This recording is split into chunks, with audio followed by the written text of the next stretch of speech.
open roads. Southern Indiana stories unfold.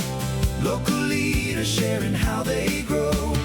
Stories behind success. Real voices with the real stories next. Evansville rising, Southern Indiana strong. Making our region where businesses belong. Stories behind success. All right, and welcome back to the KrohnCast. This week with me today is Neal Woods with Woods & Woods, the veterans firm. So Neal, thanks for coming on today. Hey, thanks, Dylan. Yeah, anytime. So talk about the history and how Woods & Woods started. I know you guys started in 1985 now? Yeah, so I was born in December of 84, and somewhere right about then, my dad was quit/fired at his law firm job. And he decided that he would never have a boss again.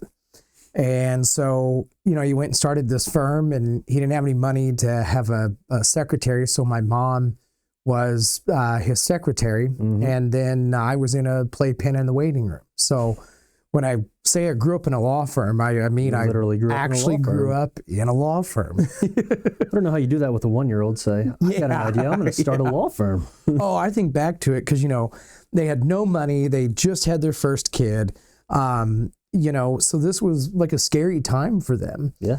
And, Dad just knew that he didn't want to ever have a boss again. Mm-hmm. And I think that was a wonderful idea. Yeah. No, I get it. It's me. Yeah. I mean, that's one thing I think he'd tell me all the time growing up is, if you don't remember anything else I said, be your own boss. Yeah.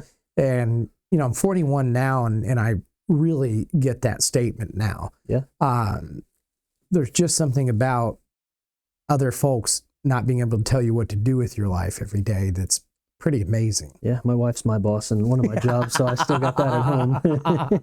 Hey, she won't call me out during work. Yeah, right afterwards. Yeah. Well, at least, at least at home, my wife's real honest about my performance reviews. Putting in those extra hours, billable hours. Yeah. So how'd your dad pick veterans to represent? Yeah, so, really, we started as a personal injury law firm. And, Dad, at the time, marketing had just been allowed for law firms. That had just changed. And he saw the change, and he knew that that was going to be really big. So he went down this personal injury path. And then somewhere about the time, 06, 07, I'm working there before law school, and the laws changed on this veterans disability thing. Mm-hmm. Before, lawyers were not able to take these cases for money. It was just a $10 filing fee. And that was a Civil War era rule. So, $10 in the Civil War was pretty good pay for lawyers. Well, fast forward, 150 years, and it wasn't much money. So the laws on it changed, and we saw this, and we ran into one of the things that a lot of businesses run into here in Evansville is we couldn't grow in Evansville. Mm-hmm. Evansville was only so big. There's only so many car wrecks. There's only so many people here. So we could double our advertising budget and not gain any new, any more clients than we already had. So we knew for a while that we had to look outside the Evansville area to grow our business. So when this VA thing came along, not only did we like this area law because, it's really nice to have clients who are deserving of what you're doing for them. Not every area law do you get to go home at the end of the night and be proud of the people you've represented. Mm-hmm. So we liked that. But the other aspect to it was there was this wide open market. People would ask us, was there money in it? And we'd say, we don't know. No one's ever done this. No one's ever made any money in it. And we bet everything on it. We threw the baby out with the bathwater here. We knew there was something to this, and that it was a nationwide practice that would allow us to stay in Evansville and serve veterans across the country. And, it's a few years later here, and we're really happy we did it because, we didn't want to go into these other markets and go fight personal injury advertising in Louisville and in Indianapolis and got the hammer cities. Everywhere. Yeah, I don't want to go compete against Ken Nunn and the hammer. I mean, both really great people, but Yeah, absolutely not. There's only so many city buses to put your face on. Yeah, and these guys had been in their markets for decades, and the brand recognition was there. Yeah. Just as we were talking about today, we were both talking about how we remembered the Robert John jingle here in Evansville. Yeah. I could probably write the jingle for you. Yeah. And so yeah, that was really the whole why we took this venture off into another direction. Is Evansville just wasn't big enough to keep growing. Yeah. So that's something I tell a lot of business owners here is maybe you can't grow your business locally. Start looking nationwide, look to other regions, towns around here. And, Evansville, I think the metropolitan area is growing about 2% or somewhere around there. Enough to keep it from declining, but not enough to keep up with a growing business that is solely focused on this market. Yeah. Now, are you guys, you said you're nationwide. Are you in every state right now? Yeah. Or do you market in most states? Yeah. I mean, we have clients in Afghanistan. We have clients in Germany. I get why people maybe would stay in Vietnam after the Vietnam War. Yeah. It's beautiful. Great food. Nicest people in the world. I still don't understand the veterans that decided to, I'm going to live in Afghanistan. Yeah. This place is really nice. I really like it here. Yeah, it's really fun. And, but yeah, so our clients are all over the globe, Japan, Germany, Micronesia. And how do you even market to those people? Well, they find us. That's one of the things I love about our marketing is we don't do that hard sell. We teach people, and we take this soft sell. We show them how to do these cases, and then they contact us. So, gotcha. It's really nice not to swing a baseball bat around or have a catchy nickname or something. So, it's just a different form than the other different style than the other lawyers are doing. And it worked for us. Good. Trying to think. So you don't have to market to them, but like your competition, I don't want to bring them into the mix, but I mean, how much competition do you have out there? So there's really about 5 big firms in this area, but like in the local? In the whole U.S., there's really about 5 big firms in this, and then there's a whole bunch of medium-sized ones and small ones. But, the interesting thing is we turned all of our competitors into business partners. So what I mean by that is we bring in way more calls and cases than we could ever need. Yeah. And so what we do is now we fill all of our competitors with cases too. So the great thing about that is we're no longer competitors. When we see each other at, trade shows or conferences, we're business partners. So that changed the dynamic with these groups. All of a sudden, we're willing to talk about cost per calls and cost per case and the business side. So yeah, it's really interesting. We really don't have anyone I'd consider a true competitor anymore because of that. Yeah. Got a lot of referrals, so I mean, you can only handle so much. Because I think you said when we went to lunch a few months ago, like I have some specialties that others might not, and you get referral fees and back and forth. Yeah, yeah, that helps a lot.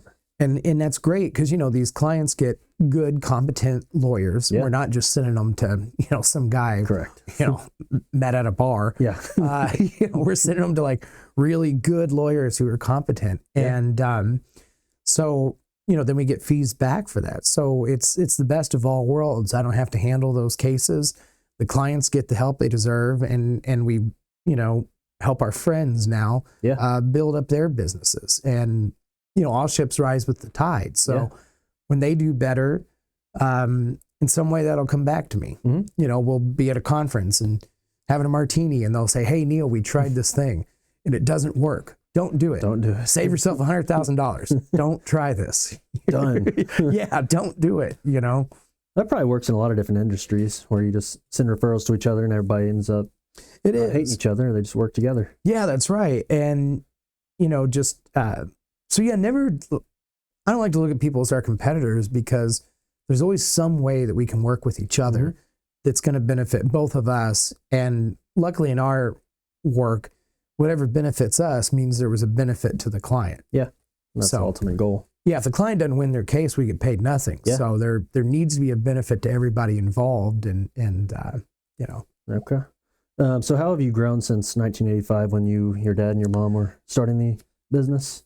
Yeah, I mean, Dad, I still remember the name of his first secretary because they were so excited to be able to hire their first employee. I bet. And she was part-time. We couldn't afford to pay her full-time. And, when we got into this VA thing, we probably had about 15, 16, maybe 17 on a good day people.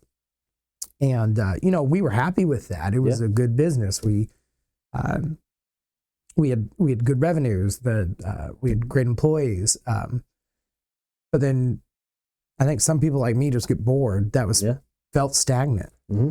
And so, heading in this direction, I don't have to be bored ever. Well, we crossed over about 150 people last week, and wow. And we'll keep hiring at full steam ahead.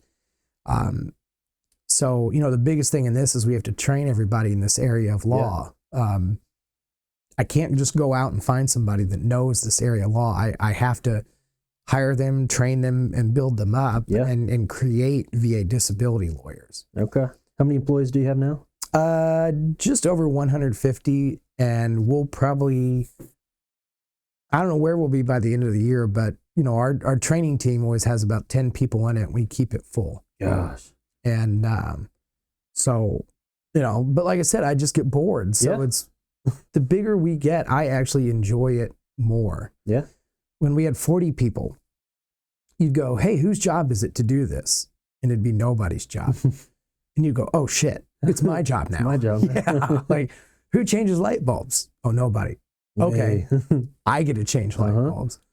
So I think it's more fun the larger we get, because now there is somebody's job for all these things. It's their responsibility. And if I want to make a change in the organization, I go to that person and talk to them about how I think something should look. Mm-hmm.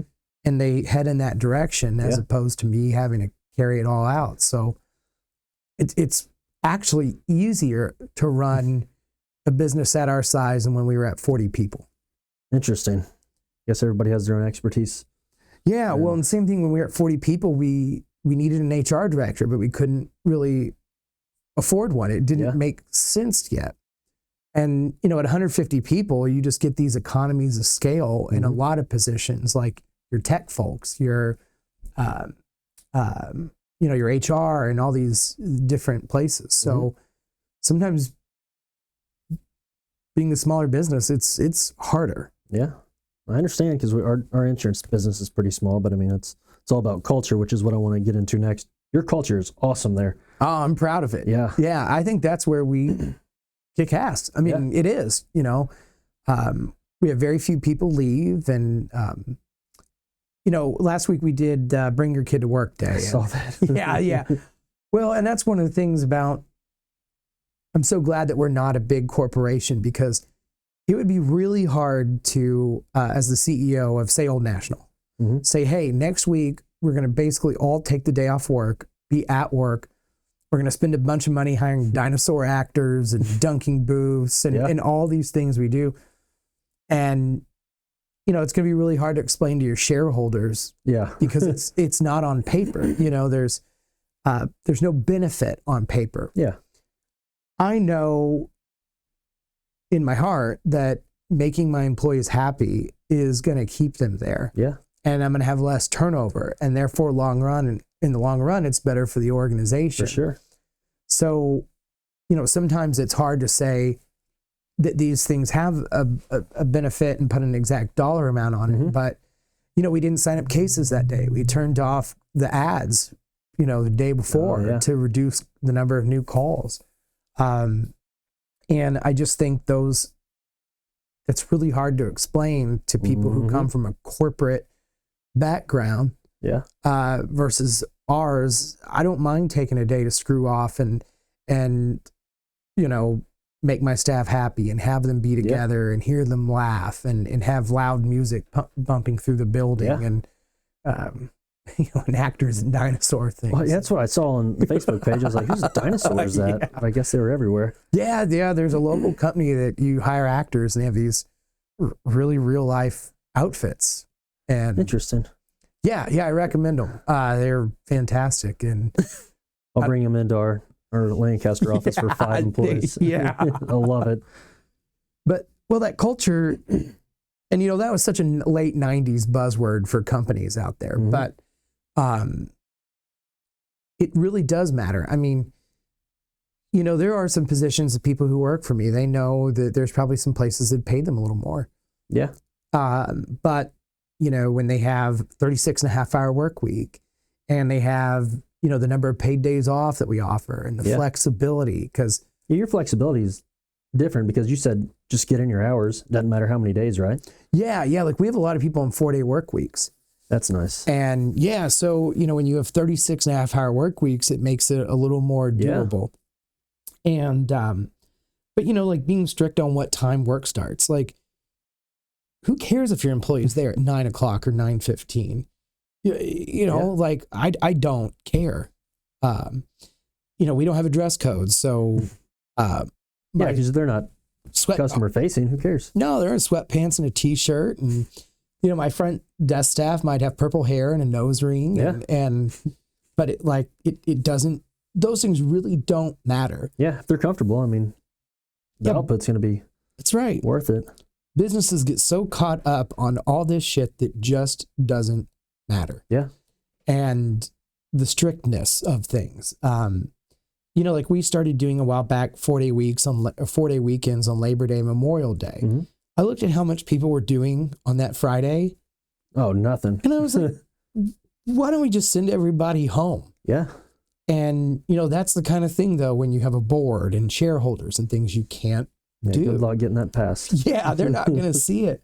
So, we give all these way more holidays than anyone around because I know what they want to do on the Friday of Labor Day.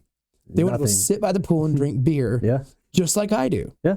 Well, if you want to do it, they want to do it. They definitely want to do it. So let them. They don't want to work so that you can go do that. Yeah, they do. I want to work all day Friday so my boss can go drink beer by the pool. Oh, and that hurts their feelings even more when they see the people at the top get to do things that they don't get to do like that.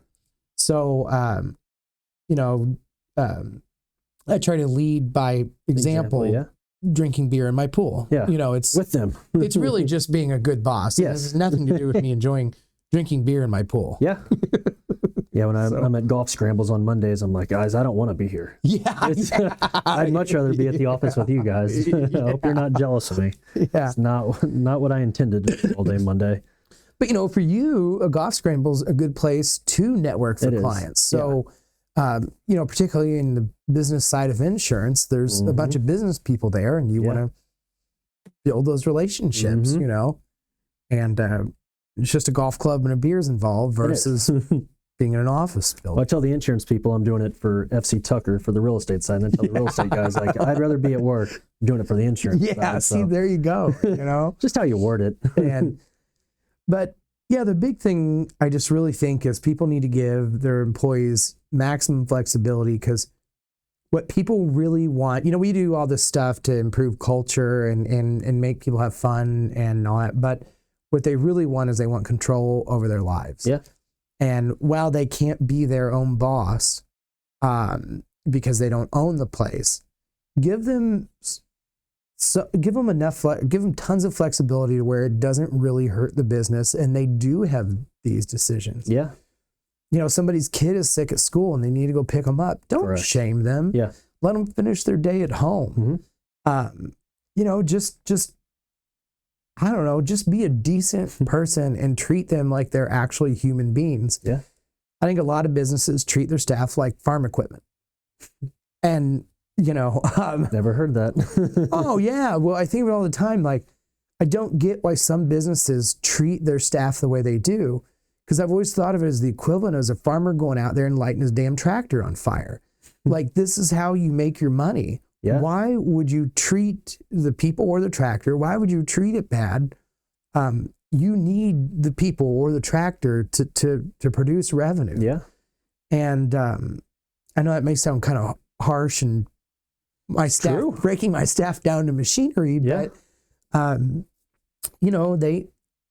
they just want some control over their lives. They want some flexibility, and they like the rest of us just don't want to be told what to do at every day. Correct. you know? Yeah, because I can imagine a lot of people would say, I'd rather take less money, but never miss one of my kids' sporting events Yeah.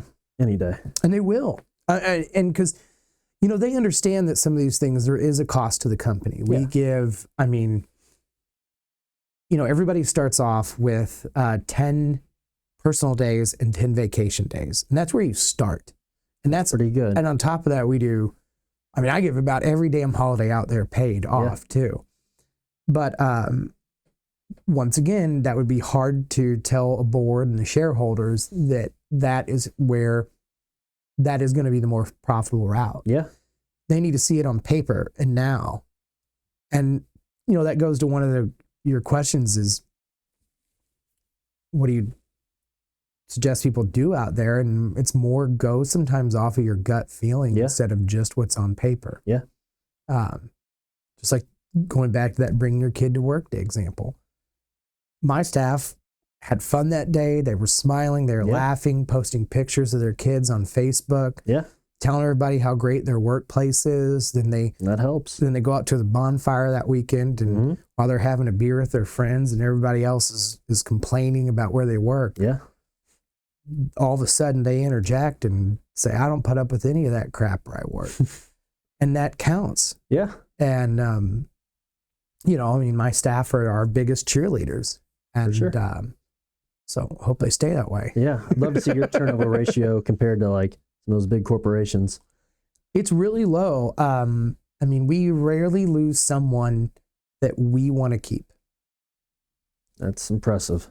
Rarely. Yeah, 150 people, that's a lot to keep happy, but...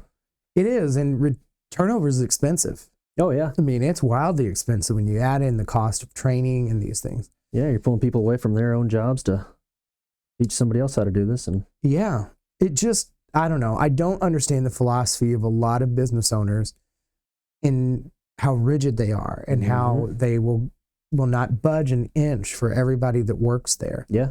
And I don't get it. Yeah, I hope to never be that way with insurance or real estate. It's make sure they enjoy their lives, and then we'll enjoy our own as business owners. Exactly. You know? Well, let's move on to the next one. So I doubt you've made many mistakes in your life, but are there any key mistakes you've made in life that you've learned from in business? So this is like every time you go to a conference and it's about business, it's the same. I make the same mistake that everybody does, and I do it every few years, and then I'm reminded of this. And it is get rid of toxic people that work for you. The high performer, high toxic person, get rid of them. They're going to poison the well that everybody drinks from. It's hard to do. It is, because, you know, you may have one of your highest performers be one of these people, and you put up with their bullshit because they are producing a lot of revenue or they're really good at what they do. You got to stop doing that. Because they're bringing everybody else down. Yeah. But you think, you're like, no, if we lose this person, we're screwed. Yeah. Well, they're usually not a team player. They usually butt heads with everybody. They cause a lot of problems with HR. Not that there are actual real problems. Yeah. It's just that they constant nagging and complaining. And they'll complain about things that aren't real or whatever. But it's get rid of those toxic people. Get an EPLI plan. Okay. What is that? Employment practices, liability, and insurance. You should know this one, Dylan. No, I got my real estate hat on. Sorry. I didn't switch. But no, get yourself a good EPLI plan and then get rid of toxic people. Don't put up with them. They're going to cost you way more money and grief in the long run. And I do it all the time, or do it every few years. I put up with a toxic person who's high level, not like in the business high level, but like a high functioning employee. And then they end up doing what they always do, is causing so much grief and problems with everyone around them. And then you go, shit, I let this happen again. Yeah. And so in my opinion, I think that's like my number one thing is if they don't fit in culturally with the people around them, like say everyone that works there is toxic, so what? Keep them. Correct. you know, but, and don't wait for others to complain. Follow your gut feeling. You know who they are. Yeah. You know what they're doing. You can sense it on their face when you walk in the break room and it's quiet all of a sudden. You know who they are and what they're doing, and some people will only be happy if they're making other people unhappy. Yeah. I know the type. Yeah. They're everywhere. They're all over the place. But do it before other people complain. That would be the hard part, is like, am I reading this right? I need a few people to complain for a few weeks before I do that. Yeah. And here's the problem. Like, you'll look at their performance reviews. If like we do quarterly, or we do 6-month and year-long performance reviews for everyone. Well, your performance reviews need to have pieces on there too about how they work with others, and because otherwise, if it's just focused on their quality of work, then they're going to be top talent. But you need to also include in there things that, like, how do they work with others, like flexibility, dependability, some of these other things. Yeah. And so, that's something that I think that more businesses should do, is not just grade people on the work quality, but how they work with others, and treat other people in these things. Yeah, that's hard to do. I mean, I think it'd be hard, especially with a smaller place. I mean, you're pretty big, so if you get rid of one, it's not the end of the world. But a smaller place, just saying, I gotta let this person go. I parted ways with a toxic employee over the last year. Mm-hmm. And it was amazing what people said to me after the fact. That you didn't know? Yeah. That it was an issue? I didn't know. Because your good employees don't want to complain all the time. Correct. They will sit there and just keep their mouth shut and complain about nothing. Mm-hmm. Which, isn't good either. Like, No. I do want realistic feedback from them. But yeah, once the toxic person's gone, then you hear from other people. Like, about time, what took so long? Yeah. So that made you feel a little better after letting them go, because I'm sure that was stressful, and Always. you're like, oh, I did the right thing. Yeah. And then, they'll go on and they'll be successful somewhere else. Yeah. They'll be toxic somewhere else, but they'll be successful there too. They're fine. They don't need you. Maybe they won't be the most toxic person. Yeah. Yeah. Maybe they'll just They'll fit kick right somebody in. else out. Yeah. So, but yeah, don't put yourself and your other staff through dealing with those type of people. Just isn't worth it. Yeah, you'll find somebody better down the road, or else everybody else will rise and be a little more successful. I would rather deal with somebody who's a B- employee, maybe even C+, Mm-hmm. as long as they're agreeable and a team player and pleasant to be around and honest with me. I would probably rather take a little bit lower on the, ability scale. I'll keep that in mind. That works for everybody, whether you're a small business or large business. Yeah. Huh. Because toxic people, especially in a small place, they can really quickly whip everybody into a tizzy over whatever things, and they want to see that. Yeah, because they want, they're angry. They like that stuff. Yeah. It makes them feel important. Anyway, I'll get off the soapbox. You're good, but yeah, it's either get rid of them, or else the other several people, they just quit, and then you're just stuck with the one guy. So yeah. I mean, a lot of businesses lose good people because they allow the toxic people to infiltrate your good people. They'll poison the well. Well, good. Well, that leads me right into the final question I got for you, which is just general life advice, or business advice. So I think you already touched on the one about getting rid of the toxic people and creating a good culture. Anything else you want to add to that? Really, for us, sometimes I tell people, I go, just do it. And they're like, but we need to plan more. And I'm like, no, you've planned enough. Something I've seen with a lot of businesses and a lot of people over the years is they want to plan to death. Yeah. And they think, and so they're planning, they want everything perfect all the time. Mm-hmm. And then it really leads to inaction. I can't tell you how many times I tell my staff, like especially my marketing team, they're like, well, we don't know if this works. And I go, well, go spend $10,000 on it and we'll see if it works. They're like, well, what if we waste the $10,000? I go, well, then we'll know it doesn't work. Yeah. And we will never wonder about it again, and we will never waste any more money on it. And that's a good point. So just try stuff, see what works and what doesn't. Yeah, I can see the inaction, just sitting there like, well, let me check on this first. Let me do some research on that. Yeah. And you just never end up doing anything. That's right. And I'm a planner, don't get me wrong, but like some people, I think, take it overboard. They want to plan every little facet, like of growth. Yeah. Growth is really, really hard. Mm-hmm. And they're like, well, we need to plan how many people we're going to need to hire. We need to plan how many cases. And you're like, but if 2 people quit and the VA speeds up real fast, Yeah. then those plans mean nothing. So we have a strategic planning meeting, me and my management team, every month. Okay. So That's does that tell you how pretty often. quickly things Yeah. need to change? Uh-huh. And we know that these are general guidelines and not like hard and fast rules that we're going to follow all Yeah. year. Once again, you couldn't pull that at a large organization and take that kind of before the board and the shareholders. They would not. Be a 6-month or a year-long Yeah. thing just to get it in place. But yeah, I mean, that was something I've seen from a lot of people. It's just inaction due to wanting everything to be perfect. And, you know, I was always a B- student. So, Turned out pretty well. hey, it was all right. But, you know, like I was always happy with the B-. Yeah. It was like, hey, that's good enough. Yeah. You know, I'm not down here with the dummies. Yeah. But I also had a lot of free time. Yeah.